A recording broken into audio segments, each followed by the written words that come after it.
Bienvenidos a Didáctica Podcast. Este episodio trata sobre un tema relevante en este momento porque se celebra el 13 de julio, el Día Internacional del Déficit de Atención e Hiperactividad. Este diagnóstico que hoy vamos a hablar con una especialista que ya estuvo aquí, Miriam Núñez, es especialista en evaluación del desarrollo.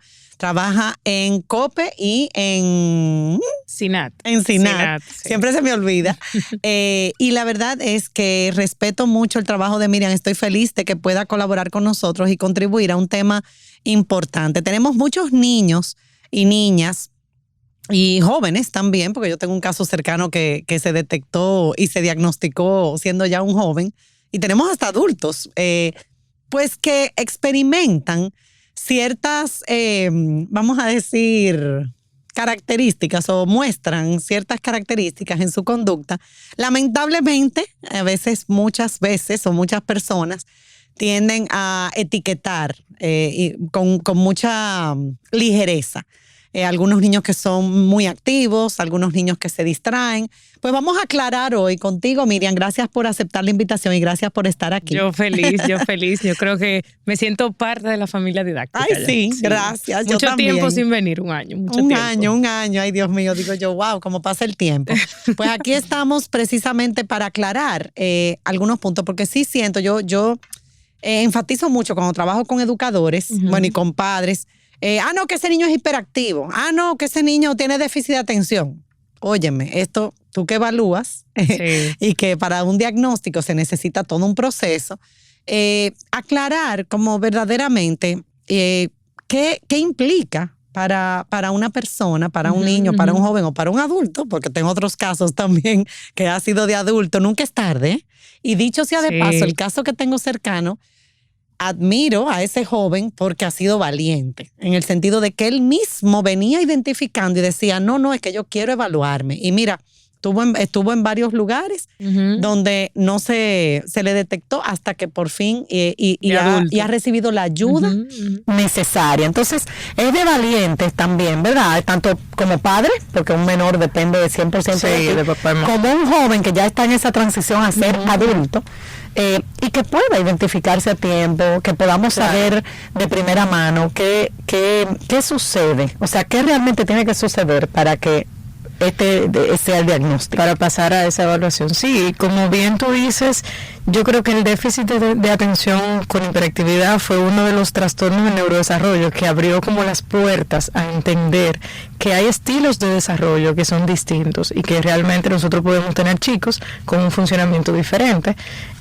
Internamente entre colegas decimos, no es el término adecuado, ¿verdad? Pero es el diagnóstico más relajado, porque todo el mundo asume que un niño mal portado o que simplemente necesite límites o que tenga una situación a nivel de comportamiento se asume con mucha ligereza, como tú dices, que es hiperactivo o ese niño tiene déficit de atención, a veces sin protocolizar el proceso de una evaluación del desarrollo. Y realmente existe la hiperactividad y la inatención como síntomas. Pueden ser síntomas que clínicamente conviven incluso con otras condiciones. Pero ya cuando hablamos del trastorno por déficit de atención, estamos hablando de un diagnóstico formal que implica que esta persona está teniendo un deterioro importante en áreas significativas de su vida. En el caso de los niños, en el proceso escolar, en el proceso familiar, social, porque tiene una deficiencia en sus niveles atencionales o en su alto nivel de actividad física. Y obviamente por eso no se puede tomar tan a la ligera. Una cosa es, incluso nos pasa con las familias. A veces cuando tú llenas una ficha general de cuáles son las preocupaciones, te pone hiperactividad. Pero la hiperactividad no es que tú ves un niño muy movido o que mueve mucho una pierna, porque, ¿verdad?, el nivel de actividad va a depender de muchas cosas. Lo más importante siempre es nosotros asegurarnos, para hablar de un síntoma clínicamente significativo, es que produzca un deterioro en un área de la vida de esta persona. Claro, que tenga de alguna forma un impacto en su desempeño, en su ya sea social o académico. Claro. Y ojo, un impacto que se pueda determinar en un contexto clínico de evaluación, porque a veces hay chicos que los papás van a asumir que por eso es que no juega con los amiguitos y asumen que hay un deterioro social, pero para hablar de un deterioro en un área tenemos que formalizar con una evaluación.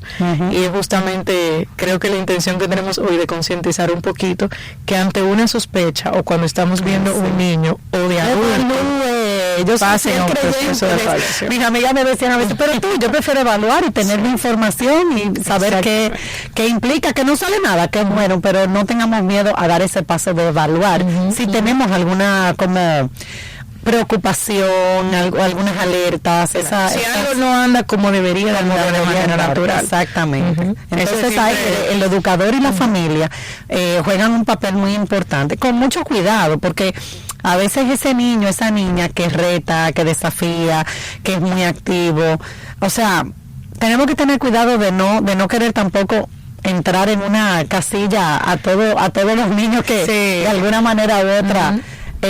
Y muchas veces lo que yo me he dado cuenta es que tú tienes niños, o sea, mucho cuidado como de relacionar el déficit de atención o la hiperactividad con su capacidad intelectual, vamos a decir. No voy a decir niño inteligente, sino con su capacidad intelectual. Pero sí me he dado cuenta, muchos de esos niños que realmente, podríamos decir que hasta, y lo voy a decir a la franca, o sea, que llegan hasta a molestar, porque realmente están constantemente demandando o sea, no se pueden estar tranquilos. Ese no se puede estar tranquilo, no puedo más. Y realmente, a veces un adulto, por más herramientas que tenga, hay veces que se agota. Claro. Y tú dices, wow, me drena, me demanda mucho. O sea, y tengo que yo regularme como adulto para poder, hasta un papá, una mamá. O sea, nosotros hemos tenido casos y el papá dice, pero es que sobrepasa mi capacidad. Sí. Pero muchas veces ese niño canalizado, claro, con un acompañamiento, en el caso de que haya ya un diagnóstico, o sea, si se canaliza adecuadamente, son niños con un potencial, lo que yo he visto, con un potencial increíble, creativos, con muchísima capacidad. Y tú dices, wow, entonces a veces como que lo que hacemos es limitar. Yo estoy viendo ya el rol más del adulto. Muchas veces limitamos como... Definitivamente sí. O sea, el acompañamiento... El potencial que tiene ese niño. Sí. El acompañamiento tras un diagnóstico de déficit de atención tiene que ir muy por la línea tanto de educar, psicoeducar al entorno, en cuáles son esas áreas que se pueden potencializar en este chico. Así como hay deficiencias por el nivel de atención, de concentración o por lo estructurado que necesitamos del niño en el entorno, por ejemplo, escolar. También hay muchas otras cosas que se revelan a partir de una evaluación. Y fíjate, Margarita, ese es el beneficio de la evaluación. Yo siempre soy pro educar a papá y a mamá con qué vamos a obtener de hacer una evaluación. No es únicamente el diagnóstico. El diagnóstico a veces lo conocemos desde el día 1. En la primera consulta yo puedo decirte que clínicamente con tu experiencia estoy viendo muchísimos síntomas, pero el beneficio no es únicamente llegar al diagnóstico. El beneficio es tener como ese perfil que me dice, dado el diagnóstico, cuáles son las áreas de compromiso que tengo que trabajar a nivel terapéutico o cuáles son esas recomendaciones para que esas áreas mejoren y definitivamente el potencial del niño, esa parte positiva que yo siempre tengo que contar con eso a mi favor para que este chico tenga el mejor desempeño posible. Totalmente. Es como hasta un compromiso moral con que de qué forma lo puedo hacer lo mejor que se pueda. Y puede funcionar lo mejor posible. Generalmente va de la mano el déficit de atención con la hiperactividad, no necesariamente, o sea, es más frecuente. Mira, el diagnóstico se puede dar en tres subtipos, vamos a decir, o se presenta de 3 formas distintas. Y muchas veces tenemos pacientes que en diferentes estadios de su vida o en etapas del desarrollo lo puede presentar diferente. Podemos hablar del trastorno por déficit de atención de tipo inatento, que suelen ser estos chicos que son muy pasivos, muy introvertidos, de poca participación en el aula. Lo suelen llamar chicos muy aéreos o desconectados. Es como el término que regularmente utilizan. Y son chicos que pueden estar aquí en una actividad y fácilmente una palomita que pasa por la ventana se lleva su atención y pasa cualquier cosa en el aula y tú tienes como que hacer un llamado a que vuelvan otra vez. esos chicos son muy típicos dentro del aula. Y yo creo que eso de alguna manera u otra le pasa a todo ser humano en algún momento. Ahora, si es algo ya recurrente, si es algo que, como tú dices, interfiere. Claro. Porque de alguna manera u otra yo creo que todos, yo puedo estar aquí quizás, o tú me estás hablando y mi mente está en otra cosa, o se va. O sea, son conductas. Y definitivamente, vamos a decir, todos estos síntomas o estas características, qué bueno que tú lo mencionas, Margarita, tenemos que saber que en ciertos momentos o etapas de la vida están y la consistencia del síntoma, es decir, el tiempo que dure y cómo se manifiesta es lo que nos va a decir si ya estamos hablando de un síntoma para pensar en un diagnóstico o si es algo pasajero. Yo siempre le pongo de ejemplo a los papás, un niño que atraviesa un momento de tristeza, la pérdida de un familiar, no va a estar en el aula, de un perrito, claro, de su mascota, exactamente, o ante un cambio de colegio, cuando no tiene todavía una participación social muy activa, se ve una ligera inatención, pero si llega el caso conmigo y hacemos un historial clínico o con cualquiera de mis colegas, ¿verdad?, que puede evaluar esta parte, no vamos a pensar en déficit de atención sin entender el contexto o sin descartar otra variable que me explique por qué este niño puede estar pasando por inatento en el aula. Tenemos la otra variable del déficit de atención, que son los niños muy hiperactivos, que realmente no se enfocan, no terminan una tarea, no pueden estar completamente adentrados en una actividad porque su nivel de energía o de actividad es tan alto que los hace estar en todo al mismo tiempo. Yo estoy aquí en este trazo, pero al mismo tiempo me rasco la pierna, pero quiero beber agua, pero estoy escuchando al niño de atrás, pero levanto la mano porque la profe por allá preguntó otra cosa. Y es estar como en todo y al mismo tiempo no poder segmentar una cosa a la vez, sino organizar o planificar como lo que tiene el niño delante, también es una deficiencia que la da ese alto nivel de actividad. No es solamente que se mueva mucho físicamente, esa es una parte del síntoma. Y tenemos otros chicos que tienen una modalidad combinada, donde hay momentos donde se evidencia un poquito más la inatención y hay momentos donde se evidencia un poquito más la hiperactividad. Y pueden estar pasando como de una postura a otra de una manera muy fácil. En adultos, por ejemplo, que tú tocaste el tema al principio, se da. Que, por ejemplo, en el trabajo, en el ambiente laboral, se ve mucho la inatención, pero fuera de ahí son gente, ya tú sabes, con 75 proyectos al mismo tiempo y tú dices, pero ninguno arranca. Y definitivamente... Yo creo que todos conocemos a alguien que alguien con ese nosotros perfil, relajamos y que, bueno, si hubiera existido el diagnóstico, hubiéramos sido muchos diagnosticados. Pero como siempre hacemos un llamado a todo el que escucha y está interesado en informarse en este tipo de temas, lo importante aquí siempre es reconocer que nunca es tarde, como decías, para buscar la ayuda. Sí. A veces ir tras una evaluación es buscar la ayuda puntual. Totalmente. Yo conozco adultos que han pasado por, yo tuve terapia de pareja, luego hice un proceso de psicoterapia, he cambiado muchísimo de trabajo y no entendemos. Y hasta que no llegamos a, este es tu perfil, trabájalo de esta manera. Entonces las ayudas no son puntuales. Y ese es el beneficio de hacer una evaluación y enmarcar. Y cuando tú le pones nombre y entiendes mejor tanto el adulto con el niño como el adulto consigo mismo o el joven, cuando ya tú le pones nombre y entiendes y tienes las pautas como adecuadas. Y claro. Cambiar hábitos no es fácil, cambiar un sistema ya, ¿verdad?, establecido no es fácil, pero la terapia precisamente o el acompañamiento de un profesional precisamente, pues cumple esa función. Entonces, totalmente. O sea, te ayuda. Tú solo muchas veces, y el niño solo no puede. Entonces a veces, que está molestando. Ay, pero Dios mío, qué difícil se le hace. Pero este muchacho, qué sé yo, qué. Entonces empezamos como a etiquetar, a dar explicaciones, a justificar. Y de verdad, por más que quiere, realmente, ese cerebrito, esas conexiones, necesita aprender a organizarse. Es algo que no le sale de manera natural, como tal vez pasa con otros chicos. Con otros niños. Y no es culpa del niño, es que simplemente necesita las herramientas, exactamente. Ese término de acordémonos que no lo hace a propósito, que necesita entrenarse para aprender a hacerlo. No está molestando, no está tratando de hacerte la vida imposible. Y no es al profesor, es que simplemente no puede, claro, es que no puede. Es que realmente está tratando. Y yo creo que eso nos da una mirada también más empática, totalmente. Más solidaria, una mirada más justa. Y no con este diagnóstico, que bueno, tenemos el día ahora de déficit de atención e hiperactividad.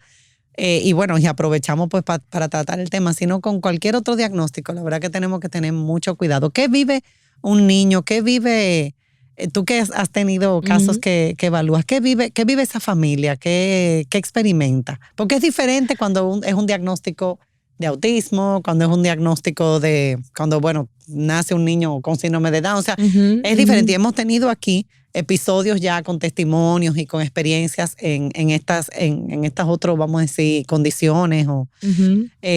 Pero, ¿qué se experimenta? ¿Cuáles serían como esas que tú dices, mira, se vive tal cosa? O sea, o las emociones que se experimentan, que experimenta un niño. Mira, penosamente te puedo decir que con los padres casi siempre se da un proceso de culpa, porque socialmente se suele asumir que un niño es muy movido o que no sigue reglas, no respeta límites por un tema de crianza. Entonces, sí, es verdad. Es delicado porque papá y mamá como regularmente... que se asocia como estos papás. Claro. Este muchacho no tiene límites. No lo han enseñado a que si está en un lugar no puede estar tocando los objetos de la mesa, que tiene que dejar las piernas tranquilas, que para comer lo hace a una velocidad. Y siempre se percibe que es un tema de crianza. Y la verdad es que papá y mamá no tienen un manual de cómo hacerlo distinto a cómo... Y están haciendo lo mejor que pueden. Yo creo que ningún padre que quiere realmente exponer a su hijo a situaciones vulnerables o que vayan a ser criticadas por otro. Y a veces eso viene, Margarita, hasta del entorno escolar. Cuando tú ves un niño que no cumple ciertos estándares, siempre la primera sospecha, o uno mismo cuando se acerca al entorno educativo, es de decirte, esos papás no hacen nada. Hemos visto a los papás en la reunión escolar y el niño está por aquí y no le llama la atención. Y no, a veces ya papá y mamá están cansados. Y han intentado hacer todo lo que pueden hacer con herramientas de padres. Yo creo que ese señalamiento a que la situación del niño es producto de un manejo de los adultos inadecuado es una de las situaciones más frustrantes. A veces nosotros recibimos sobre todo a las madres, porque también se da la dinámica de ambos padres, que el papá llega asumiendo que mamá es muy permisiva y tú recibes una mamá diciéndote, mi hijo culpándose uno a otro también. Claro, y tú recibes a veces con mayor frecuencia las madres diciéndote no, porque la culpa me la dan por yo ser la que siempre le doy, cedo, pero lo tengo que hacer porque es rechazado en el entorno escolar, los propios amiguitos, ya hay situaciones sociales porque es muy movido, porque destruye y como toda mamá siempre quiere crear como ese caparazón de darle confort a su hijo. Y la verdad es que es un reto para educar, como te decía al principio, de que esto es una situación que tiene que ser acompañada y que en el niño tenemos que desarrollar unas estrategias que no han venido de fábrica, pero que lo bueno de trabajar con niños o con una población infantil es que hay un entrenamiento que sí el niño está apto para recibir y que nosotros podemos, si detectamos, inmediatamente hacer ese trabajo para que el niño lo pueda lograr. Y tú hablabas de la frustración, que es una de las emociones que a mí me viene a la mente, porque realmente implica mucha frustración, no solamente por parte del niño o el joven, ¿verdad? Diagnosticado, sino también con los padres. O sea, un nivel de frustración, porque realmente todos de alguna manera queremos estar autorregulados. O sea, eso tiene que ver mucho con la regulación. Y me imagino que las estrategias que vamos a verla en el segundo bloque, me imagino que entre las estrategias están estrategias de regulación. Sí, totalmente. Porque obviamente es un niño que si estamos de por sí en un mundo con muchos estímulos. Sí. O sea, estamos de por sí muy estimulados. Antes era un poquito menos, porque con todo esto de la pantalla y bueno, todo, estamos como, y los audiovisuales. Entonces, bueno, pues todas estas estrategias que la veremos en el segundo bloque, me imagino que tienen que ver con este ambiente, con estas estrategias también de regulación. Y la verdad es que hasta los mismos padres tienen que aprender y los educadores tienen que aprender, porque definitivamente todos somos parte de la solución. Así es. O sea, esto no es solo el niño, sino que todos tenemos que colaborar y contribuir para que se logre, o sea, y participar activamente. Yo no puedo, pero muchacho, pero es que tú no lo intentas, pero es que tú no lo haces. O sea, tenemos que estar ahí como, oye, sí, tú lo vas a lograr.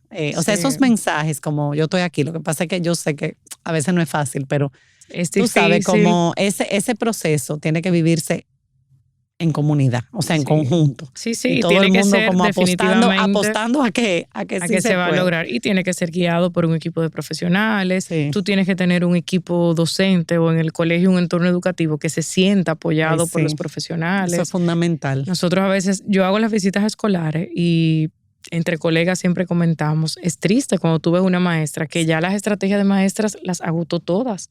no puede más y tiene el deseo de Está hacerlo agotada. bien. Todo un año escolar, hablábamos tú y yo al inicio de que estamos frente a una realidad donde en un grupo de niños, difícil tú encontrar un único niño que tenga esas necesidades específicas. Hay situaciones que vienen porque trabajamos con niños. Cada niño Hay trae muchos. su familia y su realidad. Y tú Los encuentras, desafíos y las necesidades. claro, maestras, Sus es muy difícil. características. La verdad también, si somos justos, tú encontrar una maestra que no tenga el deseo de querer hacerlo bien. Es verdad, igual Pero, que los padres. Claro, Todos pero queremos hacerlo lo mejor se posible. necesita el apoyo. Pero a veces no, con las mejores intenciones, lamentablemente Sí. no se No da. basta, no basta. No con basta, intenciones. no basta.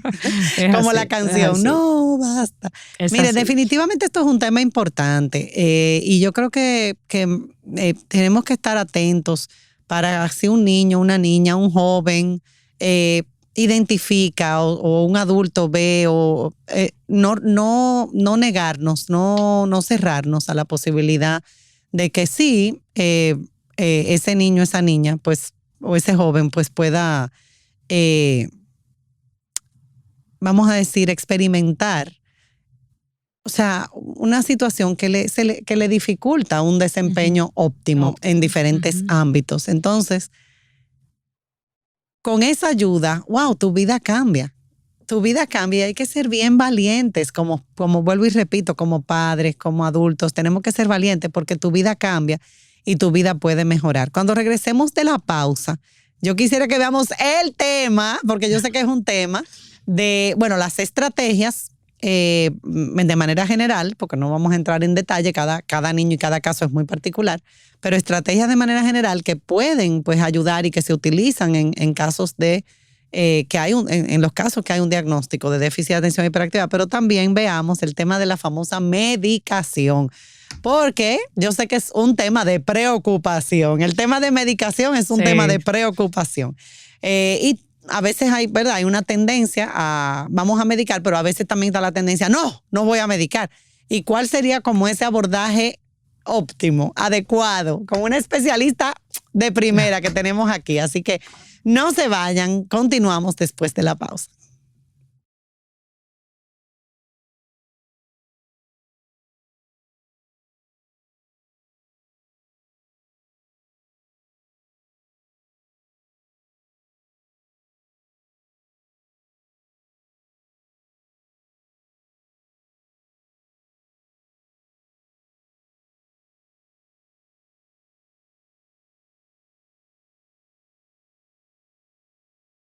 Continuamos con Miriam Núñez, especialista en evaluación del desarrollo. Realmente un tema que muchos hemos escuchado, que algunos tenemos casos cercanos, que de alguna forma se trata en el ámbito de la psicología, en el ámbito de la educación, y que es bueno aclarar y que es bueno siempre como, aunque es un tema que quizás se ha abordado bastante, como tú decías, un diagnóstico un poquito más, ¿cómo era que tú decías? Ligero, ¿no? Como más relajado. Más relajado. Que se ha tomado más a la ligera. Se ha tomado más a la ligera, pero no, es importante que volvamos y rescatemos algunos puntos importantes. Y yo mencionaba, antes de irnos a la pausa, que un tema que preocupa y ocupa es el tema de la medicación. Sí. Yo sé que hay personas a favor, hay personas en contra.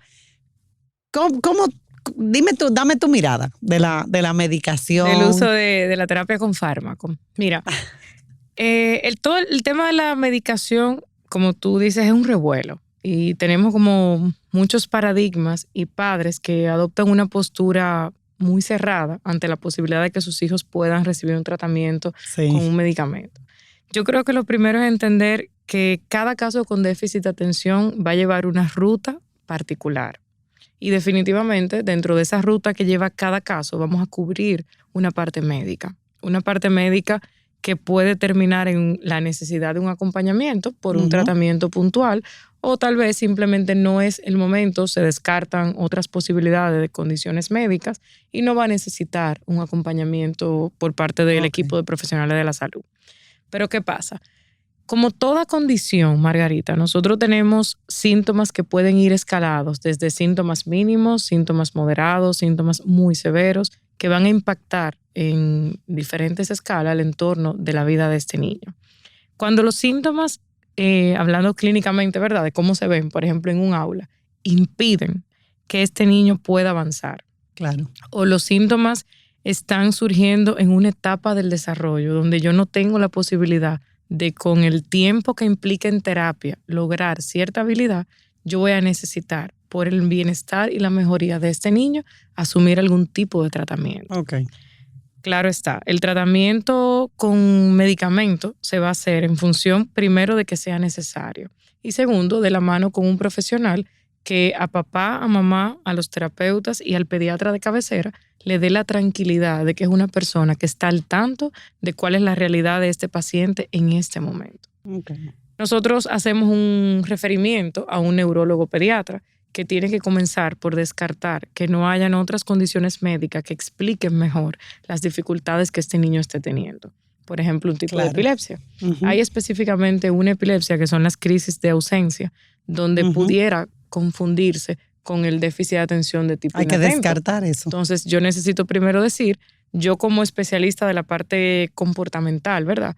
Yo estoy viendo que el niño se me ausenta o se me desconecta. Y yo tengo que hacer un buen proceso de evaluación para indicarle ese síntoma muy claro al médico, que no va a ir al colegio, ni lo va a ver en situaciones tan estructuradas en la consulta, pero tiene que leer y confiar de este documento lo que yo estoy reportando. Yo reporto que se desconecta, que está teniendo situaciones a diario de tantos minutos, tantas veces al día. Entonces, él puede comenzar a decir, vamos a descartar que esto sean unas crisis de ausencia. Okay. Antes de optar por un medicamento, vamos a cumplir con todo este protocolo pediátrico, que eso está descrito y el neurólogo pediatra que hemos seleccionado simplemente va a cumplir con el protocolo. Desde pruebas auditivas para entender que está escuchando cuando se le dice algo. No es que se va lejos, es que no me oye. Entonces, yo tengo que descartar eso primero.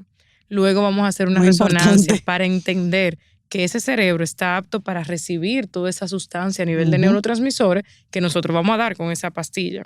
Pero también tengo que descartar que no haya una crisis convulsiva en ese cerebro, porque tal vez por ahí que viene el asunto.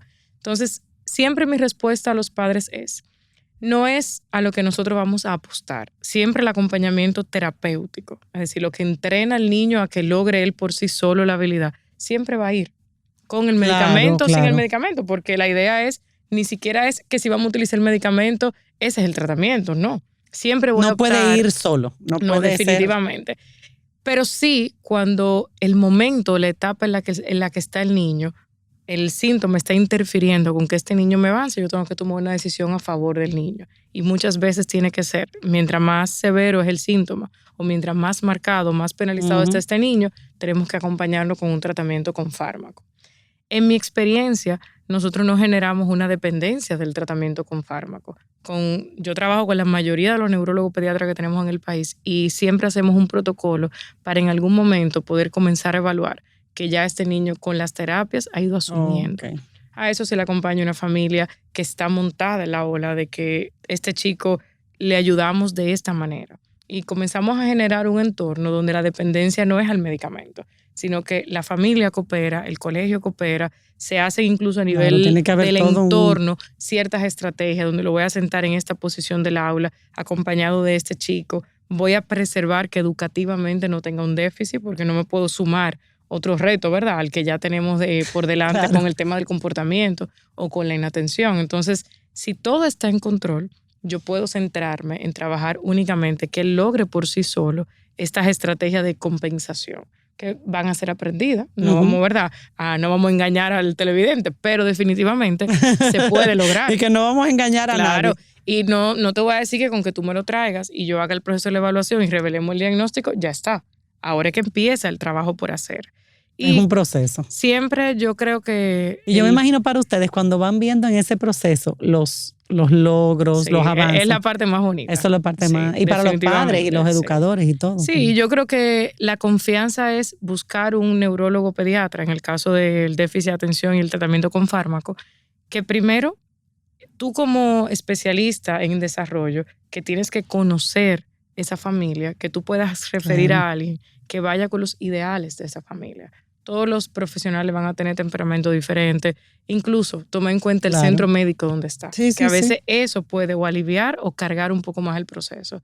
Yo tengo pacientes que yo le digo, mira, no te voy a referir aquí que tengo a este doctor o a esta doctora, porque ese centro médico te queda a distancia, el parqueo es un caos y esas son cosas y eso que pueden genera entorpecer el estrés, proceso. ansiedad. Claro, entonces tú conoces muy bien a la familia, tú haces un referimiento puntual, limpio, donde la familia sienta que es pensado en el paciente, no en cumplir un protocolo. Regularmente nosotros llamamos o nos comunicamos con ese médico para darle algo más que el informe por escrito, hacemos un seguimiento, monitoreamos cuando se comienza a utilizar el tratamiento para que la familia también sienta una tranquilidad. Ya después de haber evaluado quién es el pediatra y que sabemos con cuáles profesionales o especialistas trabajan ciertos pediatras. Okay. Y a veces le pedimos a la familia, pida la aprobación, pongan en contacto con ellos. O sea, que es algo que sabemos que es difícil tomar la decisión. Pero Estamos siempre, hablando de un proceso de meses, años. regularmente meses. Y el tratamiento puede ser tan conservador como nosotros utilizarlo durante un año escolar. Okay. Si es donde estamos Y ahí sintiendo van mayor viendo y dificultad, tanteando. pausamos en verano, hacemos ciertas estrategias diferentes.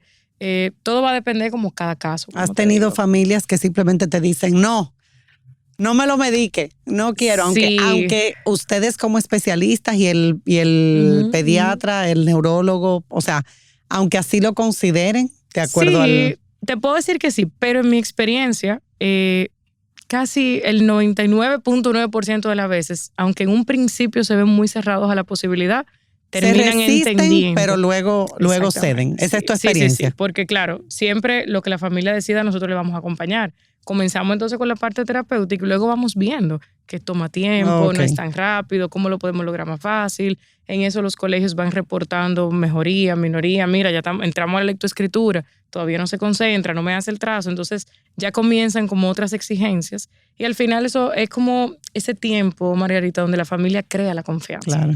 Ya después que la confianza está, pues es definitivamente es más fácil. Y una pregunta, ¿has visto definitivamente que en los casos que lo ameritan, la medicación sí hace una gran diferencia? Sí, claro. La medicación acompañada del programa terapéutico. Sí, o sea, no cabe la menor duda de que puede ser medicación por sí sola importante. No es que la pastillita va... No lo va a solucionar. No va a ser magia, no hay magia. La pastillita acompañada de un proceso terapéutico, de un acompañamiento de especialistas, de todo un trabajo de familia, escuela, porque no es nada más el especialista, no recae solo en el especialista, sino como todo el trabajo que se hace, ¿verdad? Incluso ahora que lo mencionas, ojalá esta familia esté viendo este capítulo, este episodio, ¿verdad? Yo tuve el jueves pasado, justamente, una familia que llegó conmigo, son nuevos, y la mamá me comentó que ya su chico tiene 17 años y está en un proceso trabajando con fármaco desde los 11 años. Y ellos tuvieron el diagnóstico a los 3 o 4 años y no fue hasta los 11 que se vieron en la necesidad de utilizar algún tratamiento con fármaco. Y ella me dice, él está al tanto de que él toma un medicamento que lo ayuda con la concentración.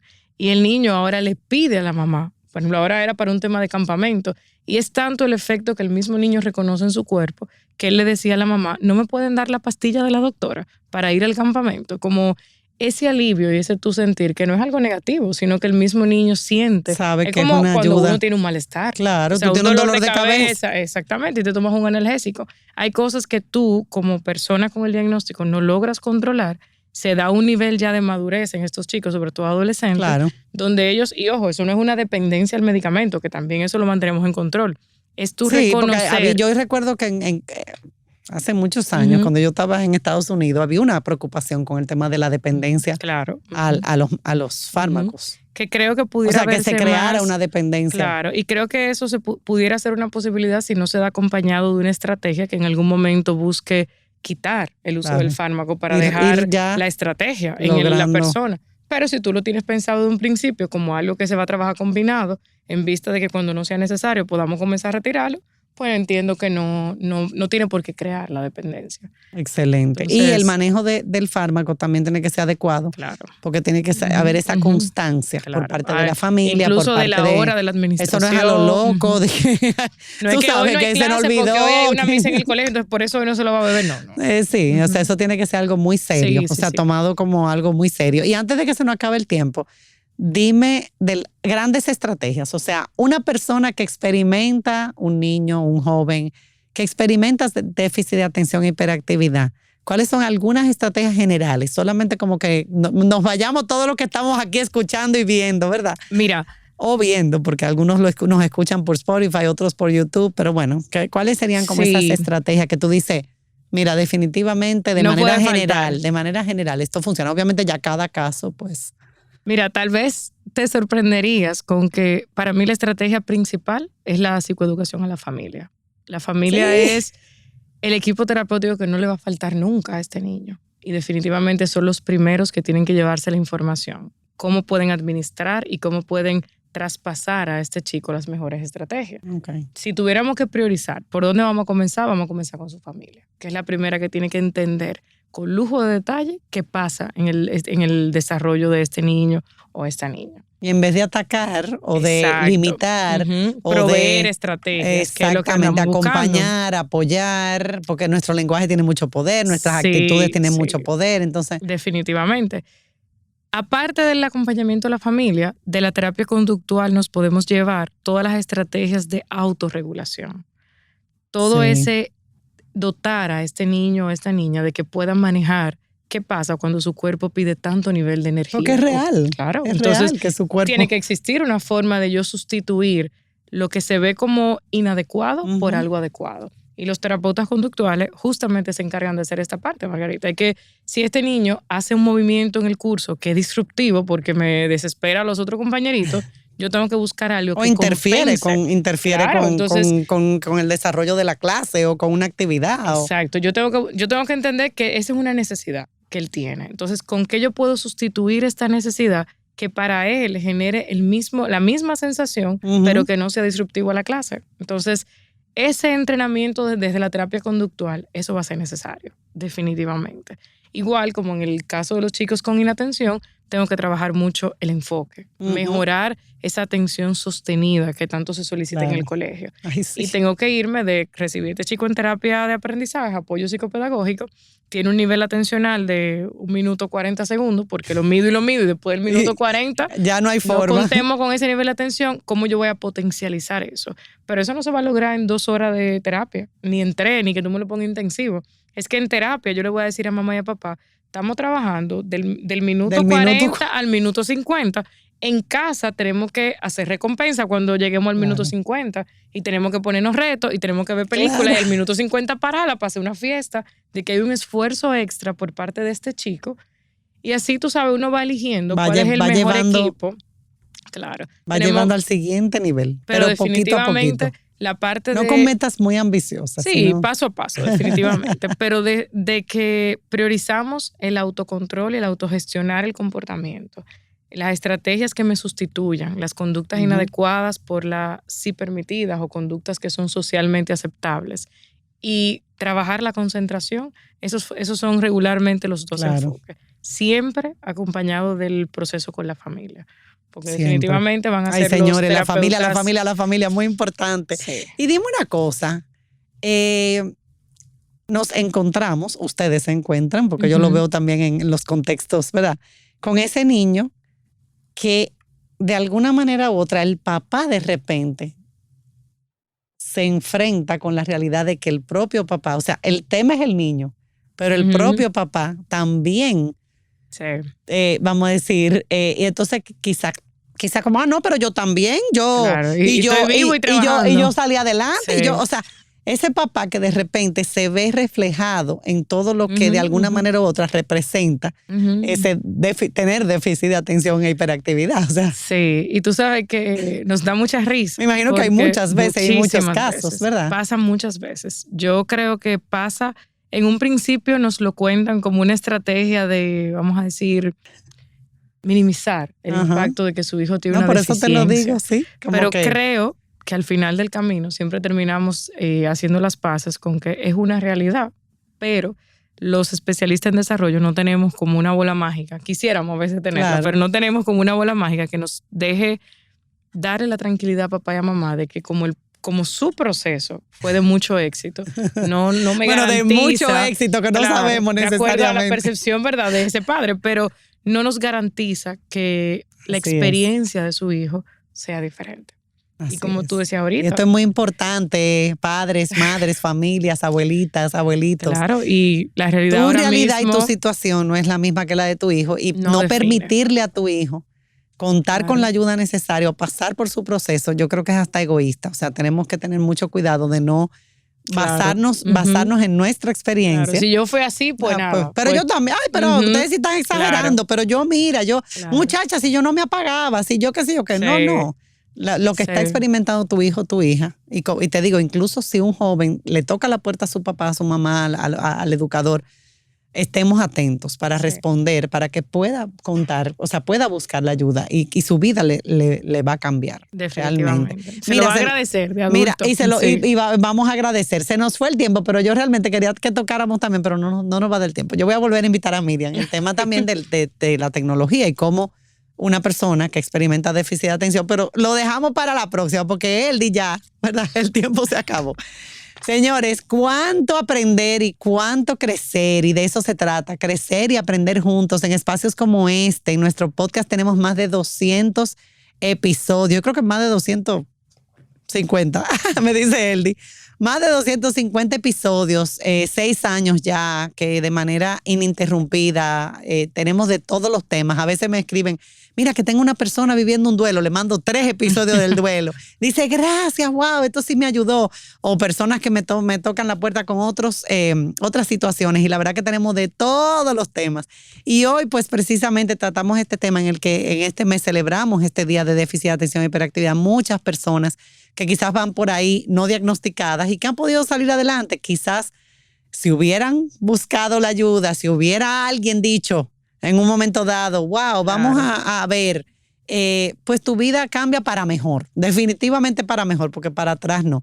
Este tema también de cómo la medicación en algunos casos, como tú decías, el tratamiento con fármacos, acompañado siempre de terapia, porque no es que una pastillita basta. Cómo también eso puede ser positivo para algunos casos. Entender todo esto, señores, más todo lo que hemos hablado aquí con Miriam. Gracias, Miriam. Realmente nos ayuda mucho y de eso se trata esto, de dar luz. Y de que podamos también, pues, identificar a veces situaciones que tenemos, casos que tenemos cercanos y que podamos ser de ayuda. Yo creo mucho en esto y la verdad que gracias a Dios lo que nos impulsa a seguir es que muchas personas escuchan nuestro podcast y dicen, wow, tú no te imaginas, mira, con tal tema ayudé a una amiga, o mira, esto, wow, me tocó y me ha servido para tal cosa. Y yo digo, wow, vale la pena. Así Claro que sí. Señores, despedirnos agradeciéndote, Miriam, una vez más, que estuvo hace justo un año aquí con nosotros y vemos una perspectiva diferente hoy. Me encantó.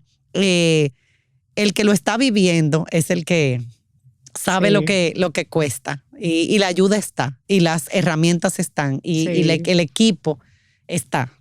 O sea, contamos con especialistas que pueden acompañar a una familia. La familia obviamente tiene que entrar en el ritmo. Así que, señores, esto es un tema importante. Si usted tiene algún caso cercano, sea de ayuda, seamos de ayuda. Más que criticar, etiquetar, señalar, amenazar. Seamos de ayuda, vamos a buscar ayuda y ayudar a ese niño, a ese joven a verdaderamente explotar, experimentar todo su potencial. Y wow, eso hace la diferencia en la vida, señor, en la vida de una persona. Así que gracias, Miriam. Nos despedimos con nuestra frase: la educación no es teoría, sino vida, transformación y aprendizaje. Hasta la próxima.